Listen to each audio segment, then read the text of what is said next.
여러분 혹시 코끼리 사슬 증후군이라는 단어를 혹시 아십니까?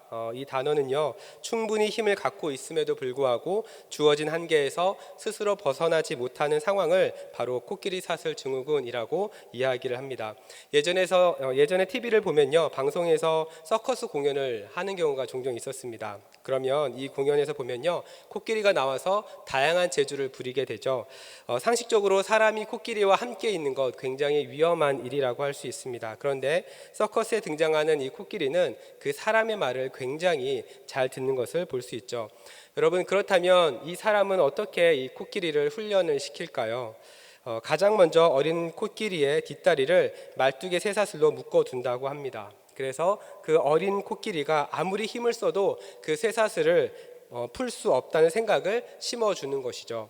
이렇게 오랜 시간이 지나고 나면 코끼리는 쇠사슬을 풀어줘도 말뚝 주변을 자신의 한계로 생각하면서 그 주변을 떠나지 못한다고 합니다. 그리고 이 조련사는 이러한 코끼리의 심리를 이용해서 훈련을 시킨다고 하죠.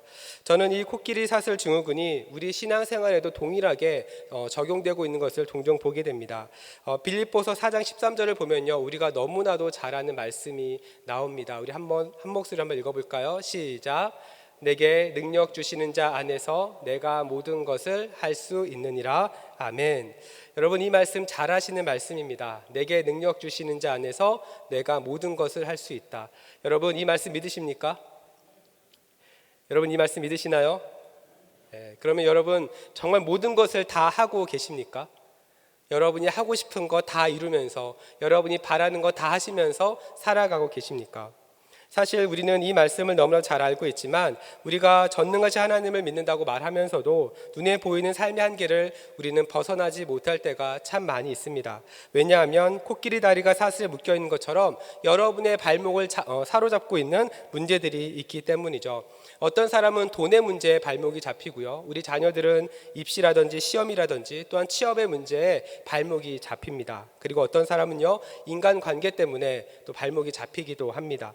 사랑하는 여러분, 우리 하나님은요, 여러분의 발목을 잡고 있는 그 모든 문제들을 다 끊어버리기를 원하십니다. 그리고 여러분에게 허락하신 그 사명을 따라 담대하게 나아가기를 원하시는 것이 바로 여러분을 향한 하나님 아버지의 마음입니다. 만약 우리의 발목을 붙잡는 이 쇠사슬을 우리가 끊지 못한다고 한다면 우리는 서커스의 코끼리처럼 하나님이 아닌 세상의 기준, 세상의 말에 우리는 끌려다니는 인생을 살게 되는 것이죠.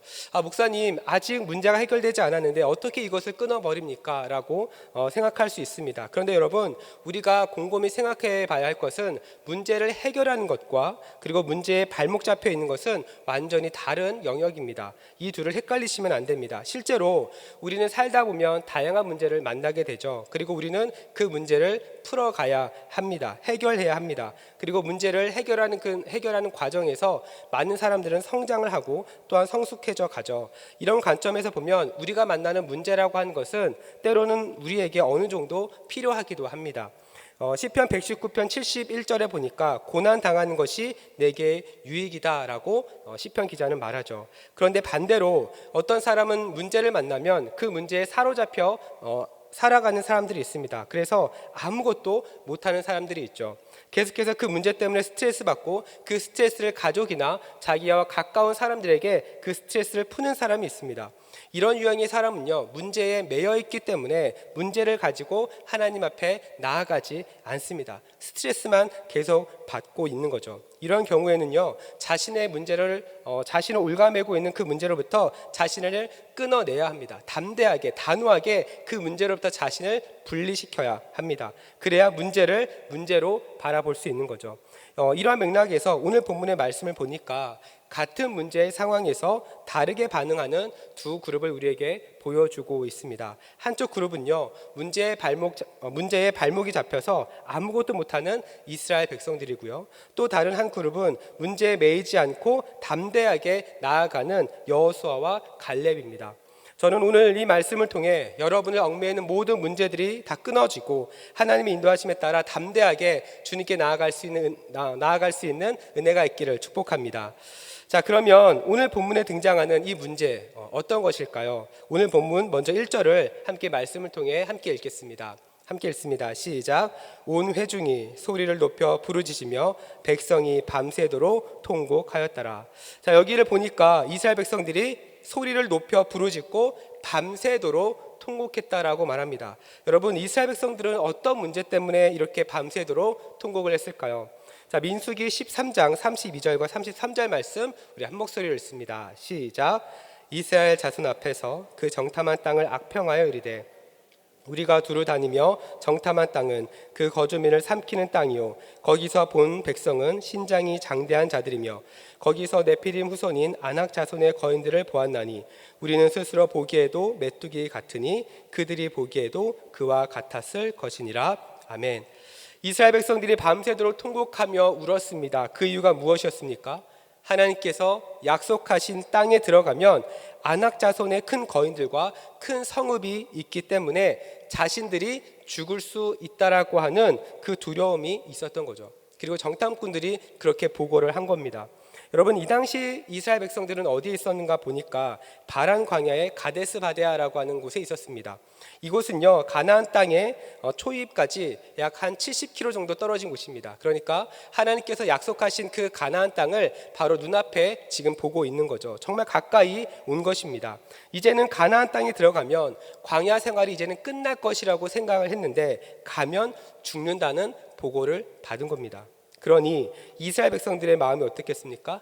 절망에 빠진 겁니다. 좌절하고 낙심이 생긴 거죠. 여러분, 그런데 곰곰이 한번 생각해 볼까요? 왜 하나님은 모세에게 정탐꾼을 보내라고 했을까요? 왜 12명의 정탐꾼을 가나안 땅에 먼저 보냈겠습니까? 신명기 1장 21절을 보니까 이렇게 이야기합니다. 한 목소리로 한번 읽어보겠습니다. 시작. 너희의 하나님 여호와께서 이 땅을 너희 앞에 두셨은즉 너희 조상의 하나님 여호와께서 너희에게 이르신 대로 올라가서 차지하라. 두려워하지 말라, 주저하지 말라 한즉. 하나님께서 정탐꾼을 보내신 이유가 무엇입니까? 하나님의 인도하심으로 출애굽을 했습니다. 그런데 그럼에도 불구하고 그들은 여전히 두려워했고 가나안 땅에 들어가는 것을 주저하고 있었다는 거죠. 그래서 하나님은 모세에게 12명의 정탐꾼을 가나안 땅에 먼저 보내라고 이야기합니다. 그래서 모세는 하나님의 말씀에 따라 12지파의 대표를 한 명씩 선정해서 40일 동안 가나안 땅에서 정탐을 하게 되죠. 여러분, 가나안 땅은요, 하나님이 약속하신 땅입니다. 하나님이 약속하시고 인도하신 땅이면 사실 정탐꾼을 보내지 않아도 어떨까요? 분명한 기대감을 가지고 있어야 합니다. 하나님을 온전히 믿고 하나님을 향한 신실한 믿음을 가지고 있었다면 하나님이 약속하신 그 땅은 분명히 좋을 것이라고 하는 그 기대감을 가지고 있어야 했죠. 우리는요, 천국에 직접 가보지 않아도 천국에 대한 기대감을 가지고 있습니다. 아멘이십니까? 여러분 모두 천국에 대한 기대감을 가지고 계십니까? 저도 마찬가지입니다. 저는 하나님의 은혜를 경험할 때마다 이 땅에서 경험한 은혜가 이렇게 좋은데 하나님 나라에서 직접 그 은혜를 경험하면 얼마나 좋을까를 생각을 한 적이 있습니다. 그 생각을 하면 하나님의 나라가 정말 기대가 됩니다. 하나님께서는 마찬가지로 이 가데스 바네아에 오기까지 이스라엘 백성들을 신실하게 인도하셨습니다. 사실 가나안 땅에 인도하기 전까지 하나님께서는 자신이 어떠한 하나님인지 신실하게 나타내시고 그 다음에 가나안 땅에 들어가기 위한 준비를 모두 마치셨습니다. 우리가 잘 알다시피 애굽에서 10개의 재앙을 내리시면서 바로의 마음을 꺾으셨고요. 출애굽하면서 홍해를 가르셨고요. 불기둥과 구름기둥으로 이스라엘 백성들을 인도하셨습니다. 광야에서 불평이 있을 때마다 그들의 불평을 다 들어주셨고요. 시내산에서는 언약을 맺으셨고 또한 성막을 짓게 하셨고 가나안 땅에서 어떻게 예배를 드려야 되는지까지 하나님께서는 하나하나 세밀하게 다 말씀하시면서 이스라엘 백성들을 준비시켜 나가셨습니다. 그래서 하나님은 각 지파의 대표들을 통해 그 땅이 얼마나 좋은지 직접 보여주고 이스라엘 백성들이 약속의 땅에 대한 확신을 가지고 담대히 나아가기를 원하셨죠. 이것이 바로 사실은 12명의 정탐꾼들이 가서 해야 될 일이었습니다. 그래서 40일 동안 이 정탐꾼들이 정탐할 때 그들이 가져야 되는 태도는 매일매일 매 순간이 하나님 약속에 대한 감격과 감동이 있어야 했던 것이죠. 이것이 바로 12명의 정탐꾼들이 가져야 되는 태도였습니다. 그래서 이스라엘 백성들이 가지고 있었던 두려움과 그 주저하는 마음을 어떻게 평안과 확신으로 바꾸어 주어야 했던 것이죠. 그런데 정탐한 후에 10명의 정탐꾼이 어떻게 이야기하는가 보니까 이 약속의 땅에 대해서 악평을 했다라고 이야기합니다. 악평. 하나님께서 인도하신 약속의 땅에 대해서 악평을 했다라고 하는 것은요, 지금까지 이스라엘 백성들을 인도하신 하나님의 은혜를 부정하는 것입니다. 하나님의 말씀이 틀렸다는 것을 의미하는 거죠. 그렇다면 여러분, 왜 이 10명의 정탐꾼들은 악평을 했을까요? 하나님께서 그렇게 모든 준비를 다 해주셨음에도 불구하고 왜 이 10명은 악평을 했던 것일까요? 하나님께서 베풀어 주신 은혜와 약속의 말씀을 철저히 배제하고 눈으로 보이는 정보만을 가지고 나아갔기 때문입니다. 그 눈으로만 보이는 정보만을 가지고 그 약속의 땅을 평가했던 겁니다. 그래서 10명의 정탐꾼이 보고를 보면요, 하나님에 대해서 단 한 번도 언급하지 않습니다. 그 보고에서 하나님께서 허락하신 약속의 땅인데 하나님에 대한 이야기가 전혀 없는 거죠. 가나안 정탐꾼들은 무엇을 보았습니까? 가나안 땅에 사는 사람들을 보았습니다. 그들은 가나안 땅에 있는 큰 성읍을 보았습니다. 40일 동안 지내면서 그 땅에서 일어나는 여러 싸움과 전쟁들을 보았습니다.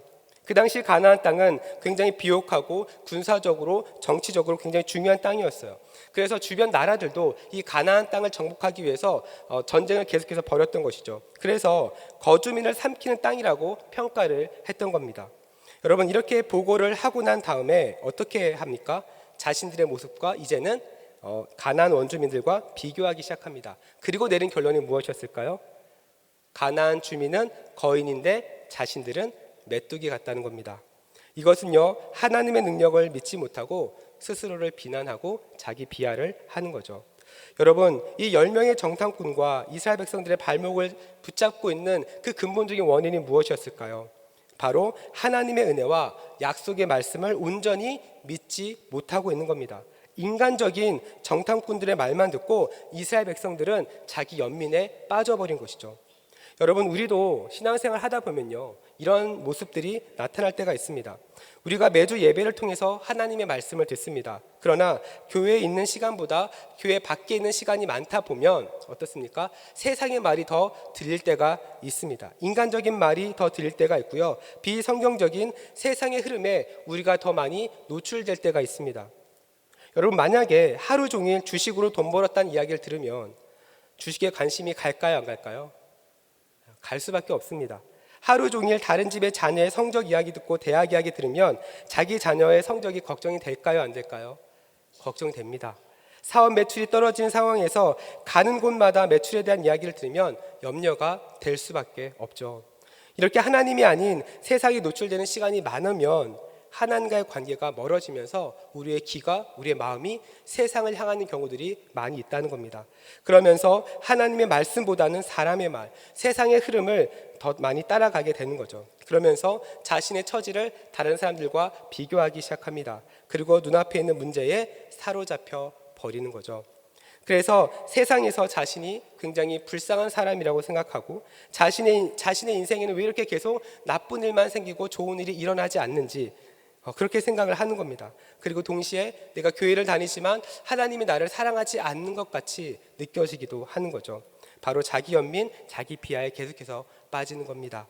실제로 신명기 1장 27절을 보니까 정탐꾼들의 악평을 들은 이스라엘 백성들이 이렇게 말합니다. 우리 한 목소리 한번 읽어볼까요? 함께 읽습니다. 시작.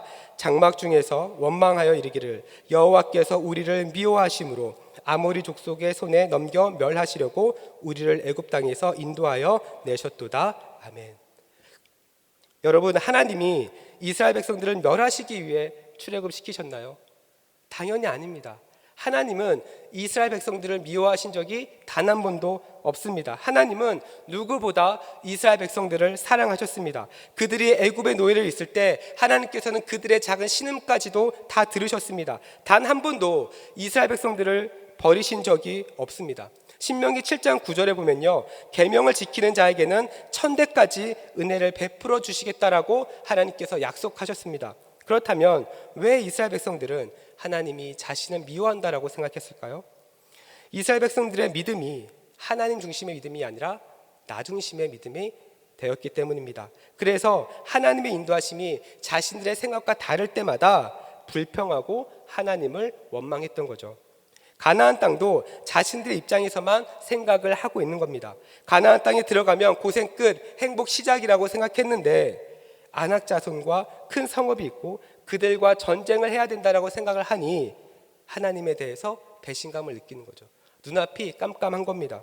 그래서 이들은 이 상황에 대해서 어떻게 반응할까요? 오늘 본문 2절부터 4절입니다. 우리 한 목소리로 한번 읽어보겠습니다. 함께 읽습니다. 시작. 이스라엘 자손이 다 모세와 아론을 원망하여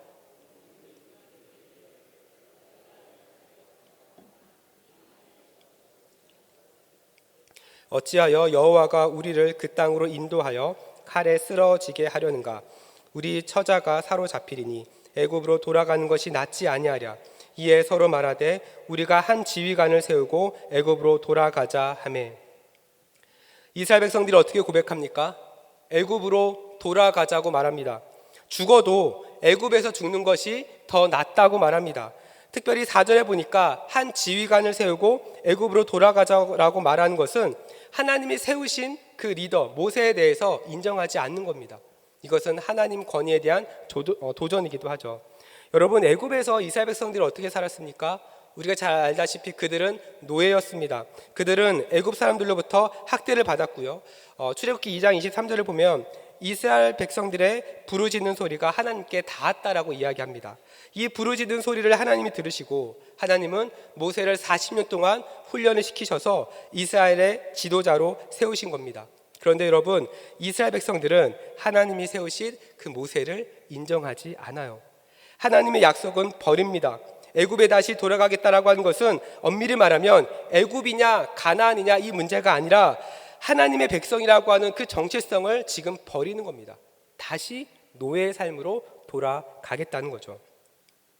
이스라엘 백성들의 몸은 노예를 벗어나 애굽을 탈출한 것처럼 보이지만 그들의 마음은 여전히 애굽의 노예로 있었던 겁니다. 그래서 결정적인 순간에 마치 쇠사슬에 묶인 코끼리처럼 애굽의 시간에 묶여 버리는 거죠. 한계에 갇혀 버리는 겁니다. 사랑하는 여러분, 그렇다고 한다면 우리에게는 이러한 모습이 없을까요? 그렇지 않습니다. 드러나지 않았을 뿐이지 우리도 이스라엘 백성들과 크게 다르지 않습니다. 우리도 하나님 자녀의 정체성을 잃어버리고 하나님 앞에 이기적일 때가 많습니다. 나 중심의 신앙생활을 할 때가 너무나도 많습니다. 말로는 하나님을 사랑한다고 하지만 뒤돌아서면 바로 넘어지는 것이 인간입니다. 어려운 일을 만나면 하나님을 찾다가도 그 문제가 해결되면 하나님 은혜를 잊어버리는 것이 우리의 약점이죠. 여러분, 2023년 이제 얼마 남지 않았습니다. 2023년 한번 되돌아보면요, 참 많은 예배가 있었습니다. 특세도 있었고요, 부흥회도 있었고요, 다양한 세미나로부터 시작해서 제자반, 사역반, 성장반, 다양한 양육훈련이 있었습니다. 여러분에게 질문합니다. 여러분의 발목을 잡는 쇠사슬 끊어졌습니까? 여러분이 드리는 그 예배를 통해서 여러분은 자유함을 누리면서 살아가고 계십니까? 여러분, 한 가지 확실하게 말씀을 드릴 수 있는 것은 여러분의 발목을 잡는 그 쇠사슬 여러분이 잡고 있으면요, 절대 끊을 수 없습니다. 우리가 많은 예배를 드리고 다양한 훈련을 받고 세미나를 듣는 것이 세미나를 듣는 그 모든 것의 방향은요, 하나의 방향으로 흘러가야 돼요. 어떤 것이냐면 바로 나 중심에서 하나님 중심으로 바뀌어야 합니다. 그래야 하나님의 일하심을 볼 수 있는 거죠. 여러분을 잡고 있는 그 쇠사슬 여러분의 힘으로 불가능하지만 하나님이 하시면 가능합니다. 하나님이 하시면 불가능이 없습니다라고 하는 그 믿음의 고백이, 그 믿음의 결단이 저와 여러분에게 있어야 할 줄로 믿습니다. 이것이 하나님의 일하심이고 하나님 중심의 신앙을 가진 사람의 모습인 거죠. 여러분, 100번 시도해도 하나님이 함께 하시지 않으면 100번 다 실패하는 것이 인간입니다. 그런데 세상은요, 이러한 사람을 향해서 무능하다고 이야기합니다. 하나님과 함께 하려고 하는 것, 신을 의지하는 것, 이것은 인간이 너무 무능하다는 것을 증명한다라고 이야기를 합니다. 그래서 교회를 가서 하나님을 찾는 것, 그것은 마음이 약한 사람들이 하는 것이라고 말하죠. 그런데 나의 끝 예수의 시작이라고 하는 책을 쓴 카일 아이들먼은 다음과 같이 말합니다. 제가 읽어드리겠습니다. 우리 문화에는 구차하게 도움을 받지 말고 스스로 돌볼 줄 알아야 한다는 생각이 깊이 뿌리를 내리고 있다. 그래서 사람들은 신은 스스로 돕는 자를 도우신다라는 말도 한다. 그러나 이 말은 성경적이지 않다. 우리 하나님은 오히려 스스로 도울 수 없는 자를 도우신다. 철저히 무력해지고 스스로 그것을 통감할 때 비로소 우리는 하나님이 주시는 도움과 변화를 받아들인다. 자신이 끝에 이르렀을 때 거기서 우리는 우리가 내내 절실하게 필요했던 도움을 주려고 서 계신 하나님을 발견한다. 사랑하는 우리 성도 여러분, 우리 하나님은요, 스스로 할 수 없다고 인정하는 사람을 통해서 일하십니다. 이 사실을 알았던 여호수아와 갈렙은 어떻게 합니까? 자기들의 옷을 찢습니다. 그리고 다음과 같이 말합니다. 우리가 두루 다니며 정탐한 땅은 심히 아름다운 땅이라. 10명의 정탐꾼들이 봤을 때는 무엇을 봤습니까? 안악자손을 봤습니다. 큰 성읍을 봤습니다. 그리고 전쟁들을 봤습니다. 그러나 믿음의 눈을 가졌던 여호수아와 갈렙은 무엇을 보았습니까? 하나님께서 약속하신 말씀, 그 말씀대로 보니 그 가나안 땅은 어떤 땅이라고요? 심히 아름다운 땅, 너무나도 살고 싶은 땅, 그러한 땅이었습니다. 그러면서 이 여호수아와 갈렙이 이 땅에 들어가기 위한 한 가지 중요한 조건을 설명합니다. 그것은 바로 하나님이 기뻐하시는 삶을 살아야 된다는 거죠. 민수기 14장 8절입니다. 우리 한 목소리로 읽습니다. 제가 읽어드리겠습니다. 여호와께서 우리를 기뻐하시면 우리를 그 땅으로 인도하여 들이시고 그 땅을 우리에게 주시리라. 이는 과연 젖과 꿀이 흐르는 땅이니라. 아멘. 여호와께서 우리를 기뻐하시면, 여러분 무슨 뜻입니까? 사람이 하나님과 친밀함을 맺을 수 없는데 그럼에도 불구하고 하나님께서 우리에게 찾아오셔서 그 하나님과 친밀함을 맺는 것, 그 친밀한 관계를 이야기하는 겁니다. 그래서 8절 본문을 세 번역에서는 주님께서 우리를 사랑하시면 이렇게 이야기를 하고 있어요. 여러분, 사랑하는 사람들의 특징이 무엇입니까? 여러분 사랑해 보셨죠? 여러분 사랑하셔서 여러분 좋은 분들 많이 만나셨죠? 네. 여러분 사랑하는 사람들의 특징은요, 그 사람밖에 보이지 않습니다. 할 수만 있으면 사랑하는 사람이 원하는 건 다 해주고 싶어 합니다. 삶의 모든 시간이 나 중심이 아니라 내가 사랑하는 그 사람의 시간을 따라서 삶이 돌아갑니다. 여호수아와 갈렙은 이러한 하나님을 사랑하는 사람이었어요. 오직 하나님만을 바라보는 사람이었어요. 하나님을 온전히 믿는 사람들이었습니다. 이 하나님에 대한 확신이 있었기 때문에 하나님을 원망하지 않았습니다.